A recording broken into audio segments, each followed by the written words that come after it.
እንደምናደራችሁ ኢትዮጵያውያን እንደያላችሁበት እንደምን ዋላችሁ እንደምን አመሻችሁ።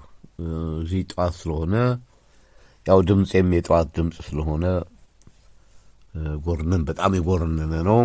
ምንም ችግር የለውም። ነገር ግን ስለዚህ ሰውዬ ሞት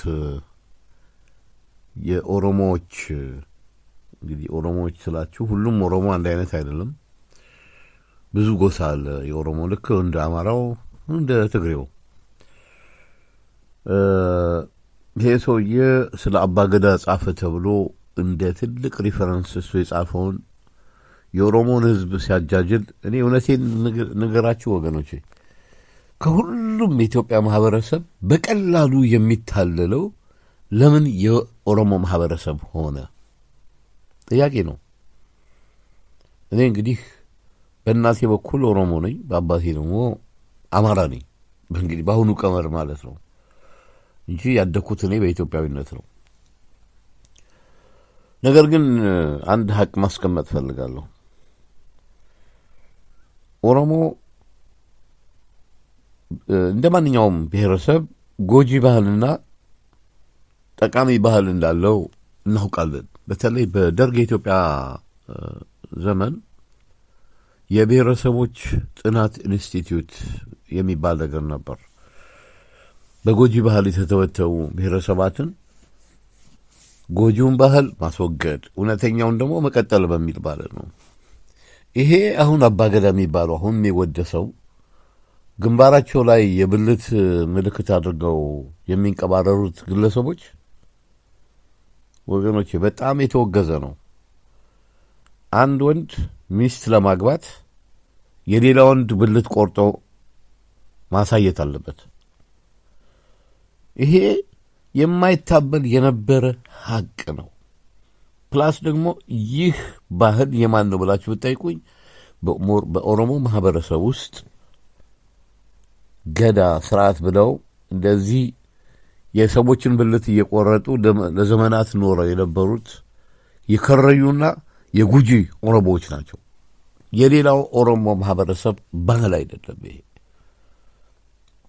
ልክ እንደ ኢሬቻ ማለት ነው።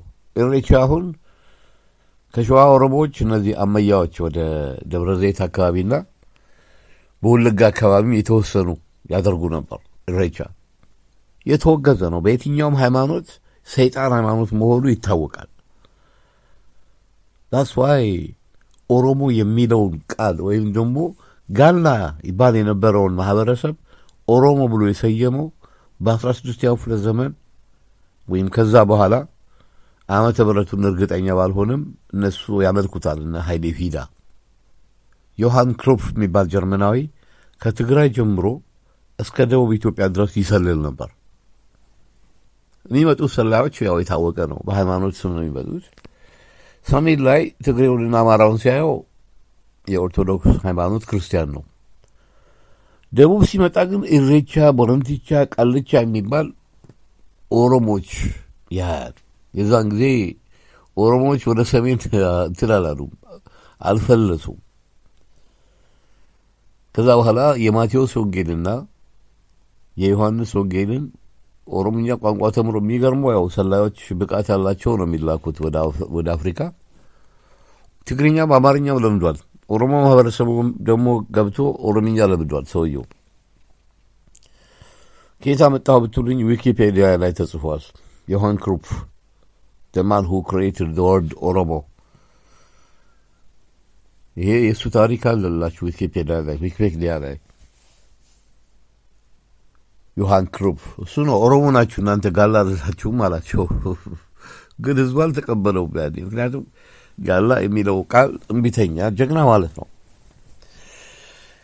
ያው ሰሜኖቹ ባላቸው የእርስ በርስ ጥላቻ ጋላ የሚለውን ቃል ወደ መጥፎ ስለተረጎሙት አይ ዮሐን ክሩፕ የፈጠረልን ኦሮሞ ይሻለናል አሉ። በደርግ ጊዜ ኦሮሞ ተባሉ።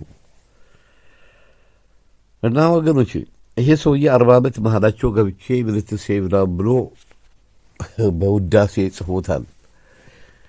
እንደ ጥሩ ሪፈረንስ ይዘውት ሲያቅራሩ ይሰማል። በተለይ ሰውዬው ሰሞኑ ሞቷል። 50 ጊዜ ይሙት የኢትዮጵያ ጠላት ነው። የሻዕቢያ ፕሮፓጋንዲስት ነው። አም ቴሊንግ ዩ ዘ ትሩዝ፣ እውነተኛውን ታሪክ ነው የምነግራችሁ ወገኖች። አሁን እሱ መተ ተብሎ ስለ አባገዳ ያጠናውን ምናምን እየተባለ ሙሾ እያወረዱ ነው ከትናንትና ጀምሮ። እንግዲህ የኦሮሞ ማህበረሰብ ለመጃጃል ለምንድን ነው ቅርብ የሆነው? እኔ እሱ ነገር ሚስጥሩ ሊገባኝ አልቻለም ወገኖች። አይ ኦሮሞ ማህበረሰብ ለመተቸት ነው እንዳትሉኝ። እኔ ራሴ የኦሮሞ ደም አለብኝ በእናቴ በኩል፣ ግን የእናቴን ዘሮች በደንብ አውቃቸዋለሁ። በዛ ብቻ አይደለም፣ አዲስ አበባ ውስጥ ስንኖር ከገጠር ማህበረሰብ የመጣ የአማራ በሉ የጉራጌ በሉ የሁሉም ብሔረሰብ እኛ ልምዱ አለን ምን አይነት ሰዎች እንደሆኑ። በቀላሉ የሚታደረው ግን የፈለገ ፕሮፌሰር ደረጃ ደርሶ የሚጃጃለው ፕሮፌሰር ደረጃ ማለት እንግዲህ ተመልከቱ፣ በጣም የተማረ ሰው ማለት ነው። ፕሮፌሰር ማለት እኮ ታላቅ መምህር ማለት እኮ ነው። በዛ ደረጃ ያሉ ሰዎች ዘቅጠው ስታዩዋቸው ኢትዮጵያ ትፍረስ የሚሉ ሰዎች ያሉበት ማህበረሰብ መሆኑ ያስደነግጠኛል ወገኖች። እስቲ አንድ የአማራ ምሁርና አንድ የኦሮሞ ምሁር ውሰዷቸው። ስትለኳቸው በአካደሚክስ ወይም በተማሩበት የሜዲሲን ሊሆን ይችላል፣ በተለያየ እውቀት ሊኖራቸው ይችላል። በሰውኛ አስተሳሰብ፣ በኢትዮጵያዊነት አስተሳሰብ ስታያቸው ግን ልዩነታቸው ሰማይና መሬት ነው። ሁለቱም የተወለዱት ኢትዮጵያ ምድር ላይ ነው። የትኛው ነው ኢትዮጵያዊነትን የሚጠራው ብላችሁ ማሰብ ነው። ግን ይህን ስላችሁ በአሁኑ ወጣት ወያኔ በፈጠረው ወጣት ዘመን ሳይሆን በእኛ ዘመን በተለይ በደርግ እና በአፄ ኃይለ ሥላሴ ዘመን የነበረውን ህብረተሰብ ስትመለከቱ እነዚህ ሁለቱ ብሔረሰብ ኃይለ ፊዳ በጣም የተማረ ታዋቂ ሰው ነው። በኢትዮጵያዊነት አስተሳሰቡ ግን የዘቀጠ ሰው ነው። ሌላ ደግሞ ማነው ይሄ አምቦ ሰውዬ? ብዙ ናቸው። ጀዋር መሐመድ አሁን ነው ሪግሬት እያደረገ የመጣው። እሱ ጀዋር መሐመድ አሁን ያሳበበው ወጣትነቱን ነው እንጂ በኦሮሞነት ያከረረበትንና ሲናገር የነበረውን በሃይማኖቱ ጭምር ሲናገር የነበረውን ስትመለከቱ በውስጡ ኮመን ሴንስ የሚባል ነገር የለውም። የለም፣ ስለሌለ ነው። ኢትዮጵያዊነትን ማፍረስ ይላሉ፣ ኦሮሚያ ይላሉ። ዲስ ኢዝ ሪዲክለስ። ይሄ በህዝብ ላይ ፌዝ ነው። ኦሮሚያ የሚባል ነገር በኢትዮጵያ ታሪክ ውስጥ ያልነበረ በኦነግና በህወሀት የተፈለሰፈ ጸረ ኢትዮጵያ አንድነት ነው። ጸረ ኢትዮጵያ አንድነት፣ ኢትዮጵያን ለማፍረስ የተሰራ ካልኩሌሽን ነው። የዚህ ካልኩሌሽን ባለቤት ማን ነው ብላችሁ ብትጠይቁኝ ሻዕቢያ ነው። አሁን እናንተ የምታውቁት ሻዕቢያ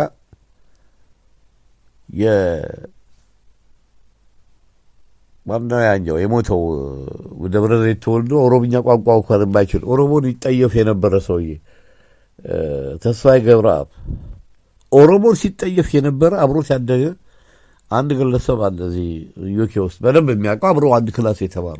ኦሮምኛ ቋንቋ አይችልም፣ እዛ ኦሮሞ ማህበረሰብ ውስጥ ተፈጥሮ ግን የኦሮሞ ማህበረሰብን ለማጃጃል ሻዕቢያ የቀጠረው ተስፋዬ ገብረአብ የቡርቃ ዝምታ የሚባል መጽሐፍ ጽፏል። መጽሐፉ ውሸት ነው። ያን ላይ አሁን ጥላም ለዛም ነው እኮ የኦሮሞ ማህበረሰብ ለመሸወድ ቅርብ የሆነ ብሔረሰብ እንዴት ሆነ? ያውም በተለያየ መስክ በከፍተኛ ትምህርት ደረጃ የደረሱ በበታችነት ስሜት የሚሰቃዩ ግለሰቦች ይገርምኛል። ለዛውም እኮ የሞጋሳ ኦሮሞዎች ናቸው። ወለጋና የኢሉባቦርን ኦሮሞዎች ከወሰዳችሁ ዳር ኖት ፒውር ኦሮሞስ። የሞጋሳ በግድ አያቶቻቸው ወይም ቅድመ አያቶቻቸው በግድ ኦሮሞ የተባሉ ናቸው እንጂ ወለጋ የቢዛምን እናሪያ የቢዛምን ሴሜቲክ ወይም ደግሞ የሴም ነገር ናቸው ወለጋዎች። ኢሉባቦርን ከወሰዳችሁ የእናሪያ እና የጥንት የኦሮሞ ወራሪዎች ድቅል ወይም ደግሞ ሚክስ ናቸው ሁለቱም። አሁን ስታስተያዩ አርሲንም ከወሰዳችሁ እንግዲህ አርሲም የጥንት ስሟ ፈጠጋር፣ አንዳንዱ ፈተጋር ይላል። ግን የትኛው ከሁለት አንዱ ነው። ፈጠጋር ወይም ፈተጋር ነው የሚባሉት። በሞጋሳ ኦሮሞ የሆኑ ናቸው እንጂ አርሲዎች ሀዲያና ከምባታዎች ናቸው። 90% እያንዳንድህ ዲኤንኤን ቼክ አድርግ በሉት። እኔ በራሴ በዲኤንኤ አግኝቼዋለሁ። በኦሮሞ ሳይድ ያለብኝ ዲኤንኤ አግኝቼዋለሁ። ኬንያ ይላል 5%። በአማራው ደግሞ ከሄዳችሁ ኢትዮጵያን ጁሽ፣ ሚድል ኢስትና ፊሊፒን 2% አለብኝ። ኖርዝ አፍሪካ 20% አለብኝ። ይህንን ዲኤንኤ ቼክ ያደረኩት በሆነ ምክንያት ነው። አንድ ግለሰብ በዛ ምክንያት ነው። በሱ ብቻ ሳይሆን ያልታወቁም ሰዎች ያልታወቁ ልጆችም ተገኝተዋል። እንግዲህ ኤርትራ ውስጥ ብዙ ኖረናል አይደለም እንዴ? ኤርትራ ውስጥ ስንኖር አብዛኛዎቹ አሁን የኤርትራ ተወላጅ ወጣቶች የደርግ ወታደር እናንተ ደርግ ነው የምትሉንና አብዛኛዎቹ የደርግ ወታደር ልጆች ናቸው።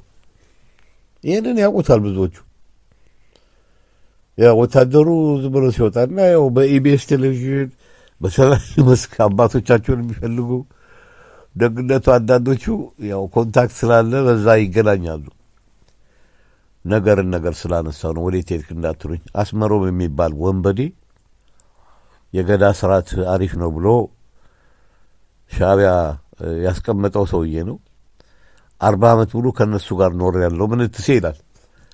ሐቁን ልንገራችሁ ወገኖች፣ ኤርትራ በፌዴሬሽን ከተዋህደች በኋላ አፄ ኃይለ ሥላሴ በጣም ዲፕሎማት መሪ ናቸው። ብዙ እንደው 75% ደህና ነበሩ፣ ግን ብዙ ጥፋት አለባቸው።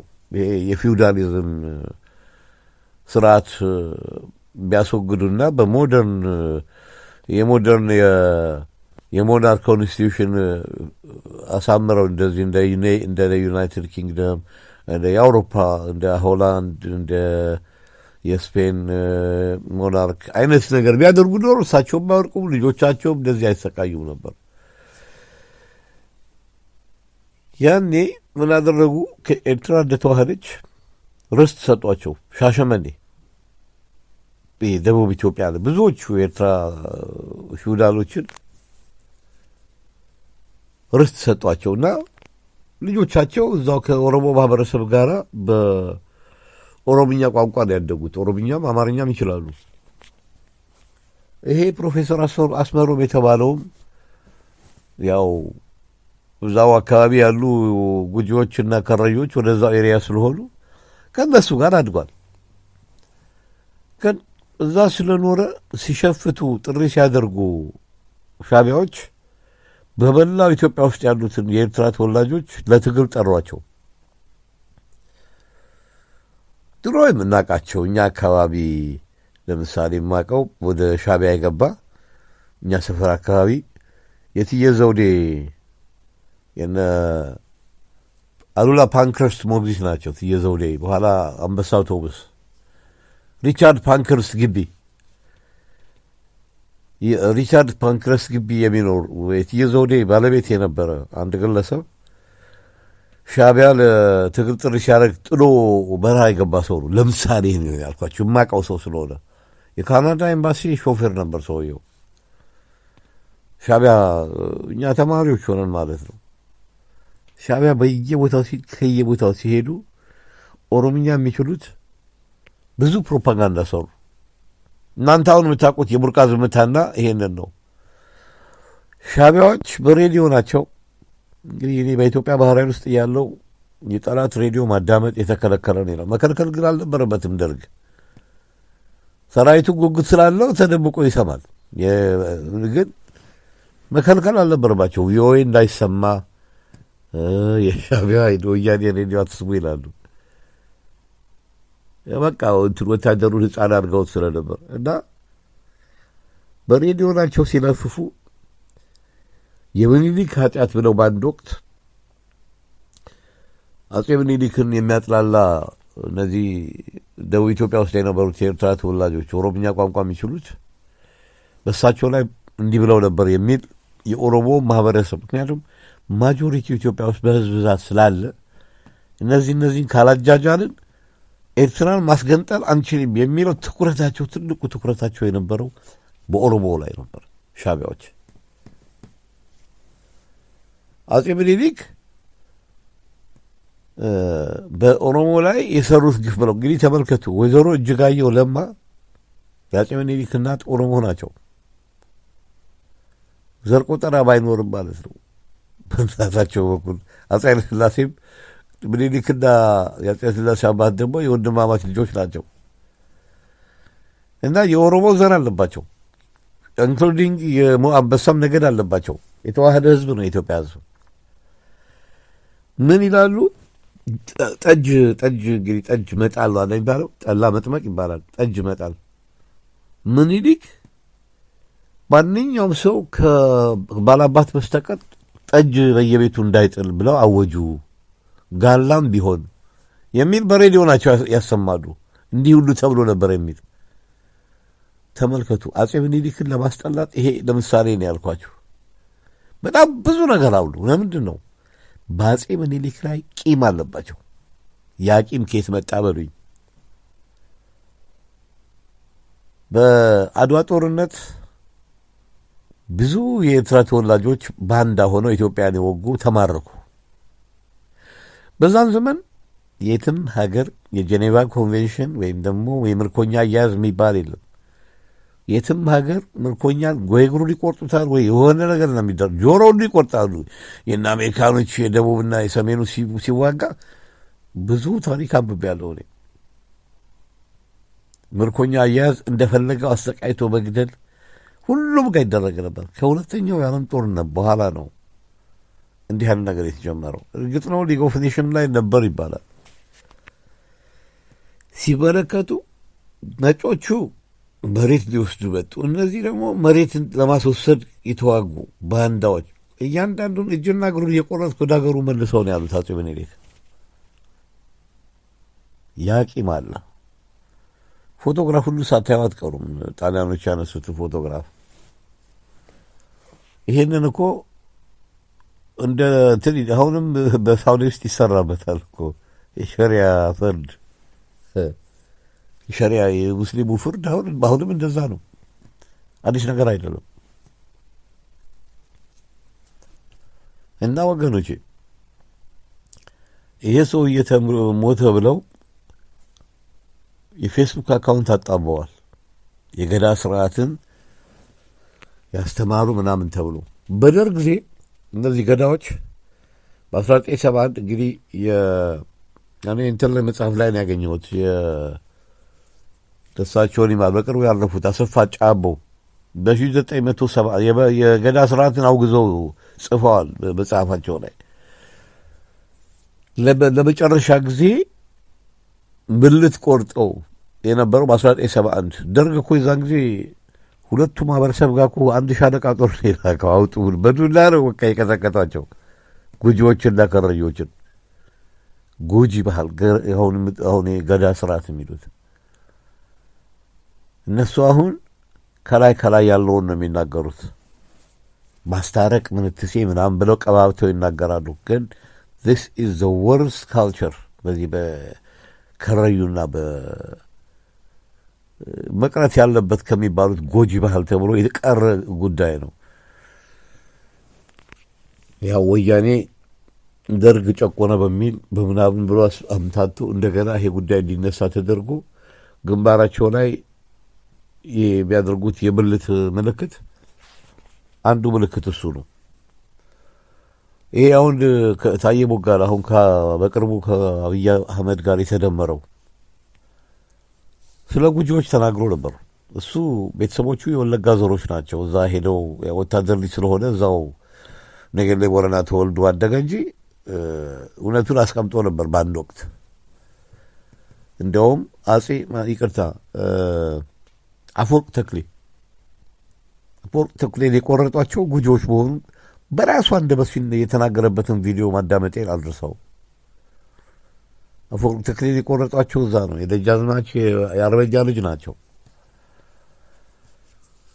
እኔ እንደውም በኢትዮጵያ ባህር ኃይል ውስጥ ያለሁኝ አንድ የአርሲ ኦሮሞ ምናልባት የባህር ኃይል አባላት ካስታውሳችሁ ደሴ ጠዴቻ የሚባል ነበር። አንድ መርከብ ላይ አብረን ሰርተናል።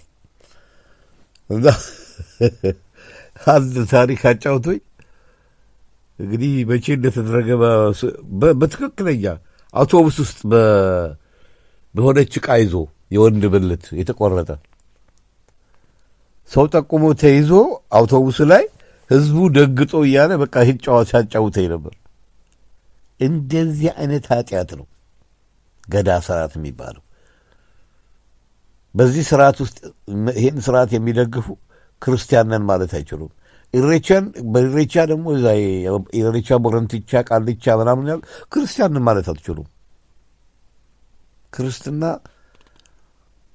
እንዲህ አይነት ነገር የለውም። ክርስትና የሰው ልጅ ሁሉ በኩል አድርጎ የያዘ ከፈጣሪ የተሰጠን ጸጋ ነው እና እውነተኛው ይሄ ነው። ፕሮፌሰር አስመሮ ምናምን የሚሉት ነገር ፕሮፌሰርነቱ ከምን እንደመጣም አላውቅም። 50 ሞት ይሙት የኢትዮጵያ ሀገሬን ከፋፍሎ የኦሮሞ ማህበረሰብን እንደዚህ አይነት ኮምፕሌክስ ውስጥ የከተተ ባለጌ የነበረ የታሪክ አተላ ነው። የታሪክ ዝቃጭ ነው። አሁንም ደጋግሞ ሙትት ይበል። የእናቴ አባቴ አምላክ የኢትዮጵያ አምላክ እንኳንም ደፋው። እውነቴን ነው የምላችሁ። ብዙ ሰዎች የድሮ ሰዎች ምን ይላሉ? ሞቴን አሳምረው ይላሉ። መልካም ነገር አድርገህ መሞት ያባት ነው። ይሄ ሰውዬ አሁን መልካም ሰው ቢሆን ኖሮ ስለ ኢትዮጵያ አንድነት፣ ስለ ኢትዮጵያ ፍቅር፣ ስለ መላው ኢትዮጵያ፣ ስለ ኢትዮጵያ አንድነት ተናግሮ መሞት ነበር የሚገባው። 50 ሞት ይሙት። ለእሱ ያዘናችሁም የእሱን እንዲሁ ሳትደሰቱ ድብ እንበሉ። የሻዕቢያ አታዩም? ሻዕቢያ ሲጨናነቅ፣ ህወሓት ሲጨናነቅ መጨረሻችሁ እንደነሱ ይሁን። አሜን በሉ፣ አሜን በሉ።